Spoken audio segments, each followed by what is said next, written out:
Senhor ministro, essa pergunta que inclusive foi enviada aqui pelo Paulo Leme, o fundador do movimento Vale a Pena, era justamente sobre isso, perguntar para o senhor qual a sua opinião sobre a política de redução de danos, né? Porque pelo visto ela acaba sendo o contrário daquilo que o senhor estava dizendo, de internar, de trabalhar, até falando da internação involuntária, que se você diz isso para a pessoa da redução de danos é um absurdo.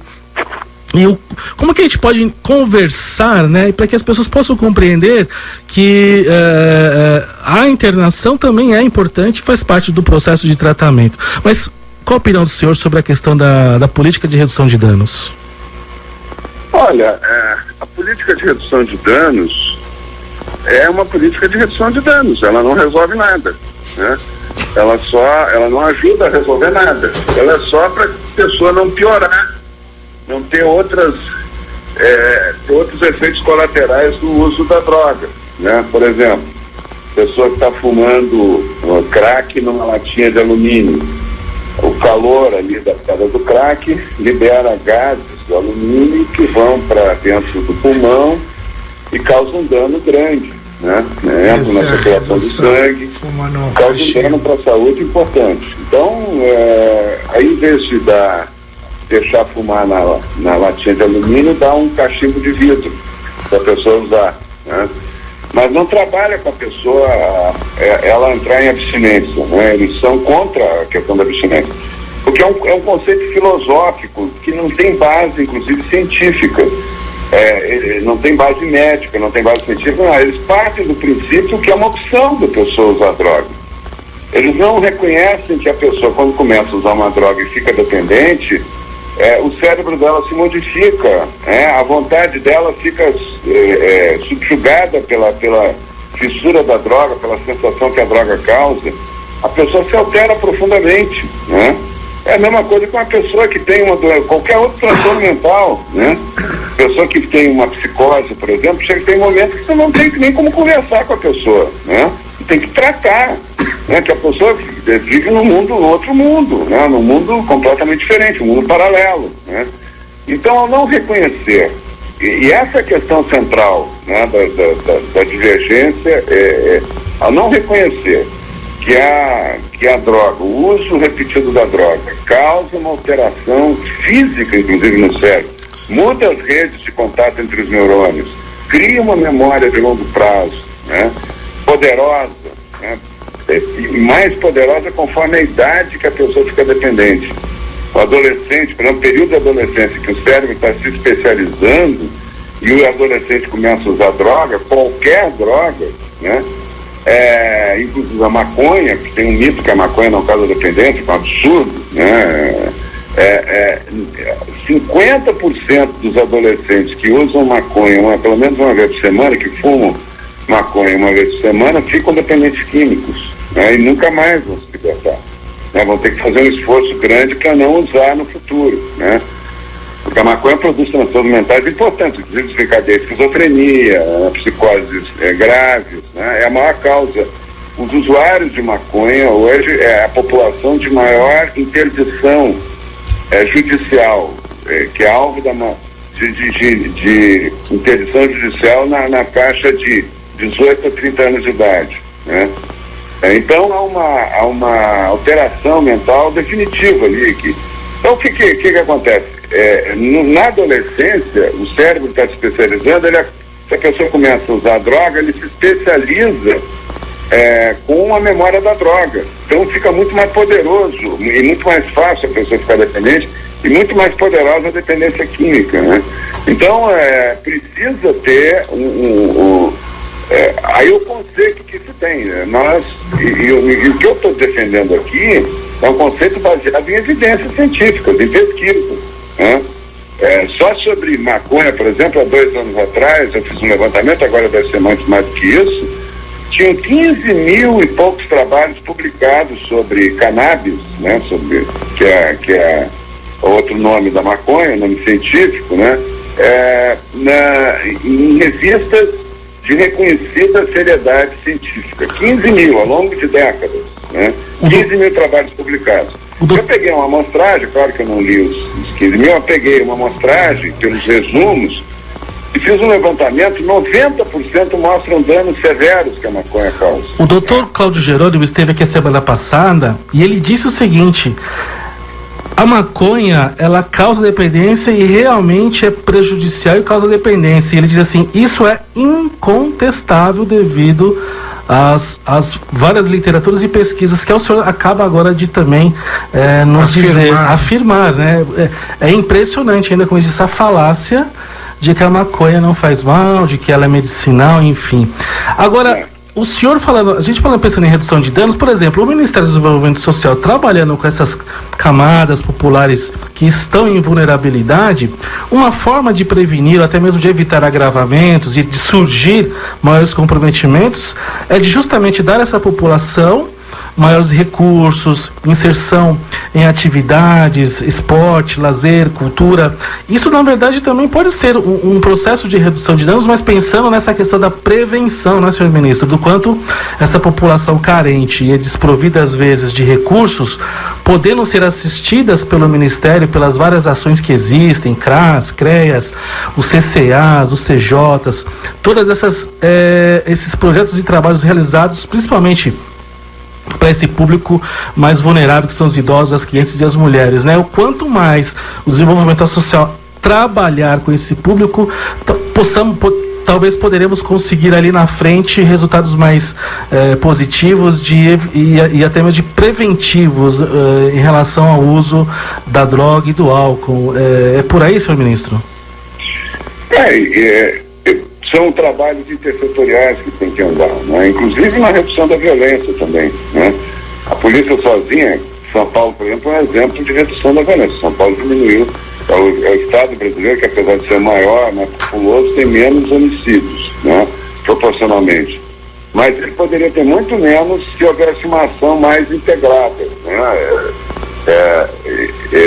De prevenção na área da saúde mental, né? De atendimento na área social. Se conseguir integrar mais as políticas, reduz mais, né? Como reduz também o impulso para usar droga, né? As atividades físicas, esportivas e até atividades culturais, a música, a dança, todas elas dão uma forma de prazer também grande para as pessoas que compete com o prazer da droga, né? Na verdade, a pessoa pode se sentir bem, se sentir realizada, ter prazer, sem usar droga, né? Ou tendo algum outro tipo de atividade como essas que nós estamos falando. Então, tudo isso ajuda. Nós temos que ter um trabalho integrado da justiça, segurança, educação. Trabalho com a saúde, com a educação. É muito importante trabalhar na escola, a pessoa saber reconhecer precocemente transtornos mentais leves, para encaminhar para essas crianças serem tratadas e não deixá-las chegar na adolescência, na idade adulta, já com um comportamento muito alterado, né? Então tem muita coisa que dá para fazer aí de prevenção e a área social trabalha nisso. Agora, o que mais me preocupa é que a área social é o fim da linha para as pessoas que começam a usar droga e que não conseguem mais fazer nada, não conseguem trabalhar, não conseguem mais cuidar da família. É o fim da linha, inclusive, que é a última instância para a própria família, né, dos dependentes. Vocês imaginem quanta gente tem nas Cracolândias no Brasil. Vocês conhecem a Cracolândia de São Paulo. Vocês imaginem quantas? Todos os municípios têm Cracolândia, eu quero dizer isso para vocês. Verdade, hoje às vezes não é na rua, às vezes é num prédio abandonado, num lugar mais escondido, mas todos têm. As tribos indígenas todas têm Cracolândia. É uma epidemia gravíssima. Tem um prédio aí em Brasília que foi desocupado, que era a Cracolândia na capital do país, perto do Planalto aí, né, senhor ministro? Pertinho, no eixo monumental ali. Era um hotel que ficou, por uma querela judicial, ficou fechado, e o pessoal invadiu e todos os andares tinha um grande número de pessoas consumindo droga. Então, o que nós estamos lidando é com um fenômeno epidêmico, né, grave, que causa transtornos graves, destrói as pessoas que usam e destrói as famílias das pessoas junto. Porque uma família que tem um filho dependente químico, ela vai junto, ela se estrutura, né? Então, isso exige uma ação que nunca teve, o governo anterior nunca teve nada eficaz, até porque o segundo escalão do governo queria liberar, era a favor da liberação e não do enfrentamento às drogas. E eu estou apostando agora, pelas conversas que tive com o ministro da Justiça, com o novo secretário da Senat, né, o Alegrete, com a área da educação, com a própria ministra da Saúde, que nós vamos poder criar políticas de enfrentamento adequadas. Ministro, por que o governo anterior negava a epidemia do crack? É por causa disso? Negava porque, na verdade, não era a presidente Dilma, a justiça seja feita, a presidente Dilma sempre se posicionou contra o consumo de drogas, né? E criou um programa baseado até muito em sugestões que nós temos lá da Câmara, da nossa Comissão de Enfrentamento às Drogas, que foi o crack é preciso vencer. Só que quando ela definiu o programa e foi para a prática, o programa não aconteceu, porque logo embaixo dela, e logo embaixo do ministro da Saúde, logo embaixo do ministro da Justiça, os principais executivos das políticas públicas eram a favor da liberação. Então eles sentaram em cima. O Ministério da Saúde criou 1001 obstáculos para credenciar comunidades terapêuticas, né? Criou esses programas de redução de danos nos CAPs, álcool e drogas, que não funcionam, que não tem resultado nenhum, que não tiram ninguém da dependência química, para não manter as pessoas longe da droga. Pelo contrário, estimula as pessoas a usar os CAPs, álcool e drogas. Não tem um protocolo científico, não tem uma regra, uma determinação, uma orientação científica a partir do Ministério da Saúde para funcionar. É um desastre isso, é um desastre. Programas como esse de São Paulo, por exemplo, Braços Abertos da Prefeitura de São Paulo, que eu respeito pela boa intenção, são programas que estão trabalhando com um cuidado maior na área da assistência social, que é bom, as pessoas não podem, que usam drogas, ficar completamente abandonadas, né? Mas o resultado da dependência química, das pessoas saírem da dependência química, é zero, né? É zero. É um recurso que poderia ter sido, se tivesse um prosseguimento, além da área da assistência social, que é bom, que tem um impacto importante, pelo menos na qualidade imediata de vida das pessoas que estão ali dependentes. Mas achar que as pessoas vão ganhando um saláriozinho lá, um recurso, ganhando casa e comida, que elas vão sair da dependência química só com redução de danos, isso não existe. Senhor ministro, o senhor mesmo falou, né, para tirar a pessoa do problema, internando, tirando do espaço, ou seja, prevenção de recaída. Então eu trato a pessoa, mantendo ela no mesmo lugar de uso, com os mesmos amigos e sem nenhum tipo de ação que possa prevenir, ou seja, não tem como, eventualmente vai ter algum problema no final. O Ivanildo José da Casadista aqui do nosso lado ia fazer uma perguntinha para o senhor. Senhor ministro, é um prazer, meu nome é Ivanildo José, nós somos em dose dupla, né? Dois Ivanildo. E eu gostei muito quando o senhor fala sobre as comunidades terapêuticas. É rápido a minha intervenção porque o papo tá bom. Mas nós aqui em São Paulo, nós somos muito perseguidos, né, como comunidade terapêutica. Alguns conselhos chegam a alegar que as comunidades terapêuticas, elas são os manicômios do futuro. E isso nos deixa muito bravos. E quando eu digo bravo, é bravo mesmo. E outra coisa, assim, senhor ministro, quando o senhor fala do seu projeto de lei, eu não sei, o pessoal da redução de danos diz que nós somos muito exagerados quando falamos que existe uma pandemia, nem uma epidemia, né? É uma pandemia porque tem Cracolândia em quase todas as cidades do país. Então, mas tem uma pergunta aqui da dona Regina Tortorelli, ela diz assim, senhor ministro, como fazer com o SAMU que não quer remover o dependente químico e não existe SAMU-AD? Como é que o senhor vê essa questão? Bom, essa questão é uma questão que tem que ser estabelecida pelo Ministério da Saúde. Quem paga, quem financia o SAMUS é a Prefeitura. Em alguns lugares o governo do Estado também coloca recursos, né? Lá no Rio Grande do Sul eu colocava uma parte de recursos até para poder expandir o SAMU e o recurso federal para financiar. Então, o governo federal, a grande missão do governo federal, a execução das políticas públicas é toda no município, né? Ou em regiões do estado. Mas quem financia, tem que dar o start, dar a linha geral de como que critérios tem que ter para receber o recurso é o governo federal. Isso tem que ser definido num protocolo do governo federal, que tipo de atendimento pode ser feito. É claro que tem que ter um treinamento para isso, né? Porque às vezes a pessoa está muito alterada, né? Mas tem que ter alguma forma, quando é um caso, até que hoje, mesmo não tendo a internação involuntária na lei, tem a internação compulsória, quando o juiz manda, né?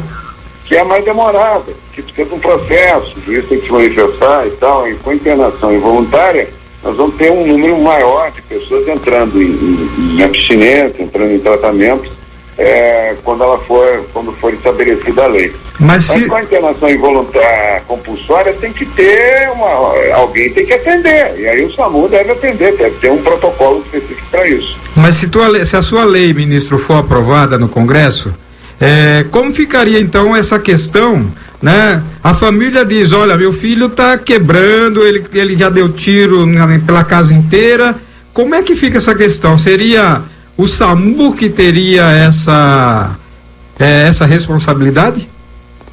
Não, aí quando há uma agressão, quando há uma atitude violenta, tem que vir a polícia para conter, né? Mas aqui em São Paulo, viu, ministro? Quando isso acontece, a polícia diz que não, que aquilo lá é caso de família. Eu lido com isso há 16 anos, né? E tem um movimento em São Paulo chamado Faces e Vozes da Recuperação no Brasil, que nós lutamos contra o preconceito, o estigma e a discriminação do dependente químico em recuperação. E isso é chamado, mas quando a polícia chega, ela fala, não, mas isso é caso de família. Então, aqui... tem alguém em risco de vida ou em risco de sofrer uma lesão, né, física, é caso de polícia. Aí é uma questão de ver qual é que protocolo que a polícia está seguindo. Isso é caso de polícia. Pode ser meu filho. No Rio Grande do Sul, inclusive, aumentou, e acho que em São Paulo também deve ter acontecido isso, o número de parricídios, de pais que são mortos pelos filhos. Exatamente. Pois é. Né, no desespero de tentar conseguir dinheiro para comprar droga. Né? Só outra pergunta. Então, isso é caso de polícia. Aí é questão de conversar com o secretário de Segurança, estabelecer uma regra, um protocolo, né, para determinar como é que vai ser feito isso. E aí eu pego a frase, o que o senhor diz. O problema é muito complexo, que envolve inclusive uma articulação intersetorial, até mesmo entre os próprios ministérios, e uma questão específica como essa tem que ser tratada na alçada necessária que é possível. Como o ministro está dando uma opinião, uma posição, mas é evidente que é uma situação muito complicada e com muitos detalhamentos, muitas especificidades de região para região. Uma outra pergunta, senhor ministro, também foi feita aqui pelo Alex Braga. Se a lei for aprovada, essa lei que o senhor, esse projeto de lei que o senhor está mandando para o Congresso, será que o SUS tem capacidade de dar conta desse contingente hoje que existe de dependentes, de pessoas, até mesmo de famílias? Olha, o SUS tem que dar conta, porque é uma questão de se estruturar para isso. Né? Exatamente. Porque se tu tem, por exemplo, mas tem muito caso de câncer, aumentou muito caso de câncer, então o SUS não vai dar conta. Que é isso? Tem que dar. Tem que criar. Tem que dar conta. Tem que dar conta dos problemas cardíacos, tem que dar conta e tem que dar conta dos problemas mentais também, dos transtornos mentais. Não vamos deixar todo mundo na rua, sem atendimento, abandonado, né? O SUS tem que dar. Então aí é uma questão de se estruturar o sistema, porque hoje, como o sistema não está atendendo de maneira adequada, tem muita gente tendo seu estado mental agravado, né, e de forma definitiva, né, por falta de atendimento. Tem que ter esse atendimento, né? Tem que ter, né? E não tem volta, tem que ter. E a sociedade tem que... Se nós descriminalizarmos o uso de drogas e descriminalizarmos as drogas, vai aumentar muito a demanda. Sim. E vai aumentar muito o número de pessoas com transtorno mental. Exato. Não existe nenhuma experiência no mundo que diga que liberando droga diminuiu o problema. Só piora e só se agrava. Só piora. Senhor ministro, tem outra pergunta também aqui do Walter. Ele faz parte da Associação Antialcoólica e Drogas aqui de São Paulo. Ele pergunta por que não reconhecem essas instituições, esses grupos, como CNPJ, ou até mesmo para que elas possam ser tidas como realmente prestadoras de serviço de utilidade pública. Qual as entidades? A Associação Antialcoólica, ele está dizendo que algumas... os AAS... Isso, que eles não conseguem ter esse CNPJ, não é concedido por não serem reconhecidos como prestadores de serviços. O senhor tem alguma ideia sobre esse assunto? Eu acho que os AAS fazem um trabalho maravilhoso, viu? Eu acho que como o Amor Exigente faz também na área da dependência química, no Brasil todo, independente da internação, né? Que mobiliza a família, tem toda uma metodologia que é baseada na experiência, na vida, nas evidências da vida, né? E que vem se desenvolvendo há mais de um século isso, né? E eles fazem um trabalho fundamental, né, senhor ministro? Fundamental. Eu acho que tem, sim, eu acho que deveriam, essas instituições deveriam serem regularizadas, agora, desde que elas sigam determinados protocolos, né? Não pode ser qualquer coisa. Eu acho assim, estava falando das críticas que os conselhos, então, em geral, o Conselho de Psicologia e a turma da Psicologia Social, que é contra a comunidade terapêutica, né? Posso dizer que é um preconceito, né? E que o dano que faz não tratar as pessoas no CAPS com a linha filosófica, ideológica, de boa parte da psicologia social, causa muito mais dano para as pessoas que as comunidades terapêuticas, infinitamente mais dano para as pessoas que ficam abandonadas na própria sorte do que o trabalho das comunidades terapêuticas. Mas tem comunidade terapêutica que tem até trabalho escravo. Agora, tem CAPS, álcool e drogas que causam um dano tão grande que devia ser fechado há muito tempo, né? Por não tratar as pessoas de forma adequada. Porque tem que ter um sistema de avaliação, que não existe hoje. Tem que ter um trabalho de avaliação permanente de todas as entidades, instituições que trabalham nessa área. Senhor ministro, chegamos no fim da nossa entrevista, 8 horas da noite, e meu Deus, que pena, agradeço imensamente. Enfim, nós precisamos fazer outra entrevista com o senhor. E como psicólogo, eu também concordo com o senhor. Mesmo sendo psicólogo, às vezes o próprio CRP aí pisa no tomate, pisa na bola nessa questão. Senhor ministro, muito obrigado, tá? Nós agradecemos imensamente. Temos muitas perguntas aqui, mas vamos ter que guardar para uma próxima oportunidade. Podemos marcar, senhor ministro? Podemos marcar, estou à disposição. Manda por e-mail para ele. Tá bom. Também. Um grande abraço, senhor ministro. Grande abraço, Miguel. Obrigado, viu, Osmar? Tudo de bom. Gente, fiquem com Deus. Um abraço para quem está nos vendo pela internet. Lucas Martins, muito obrigado. Alex Braga, Ivanildo José, senhor Miguel. Amor Exigente, pessoal, Lívia, Rodrigo, todo mundo que participou.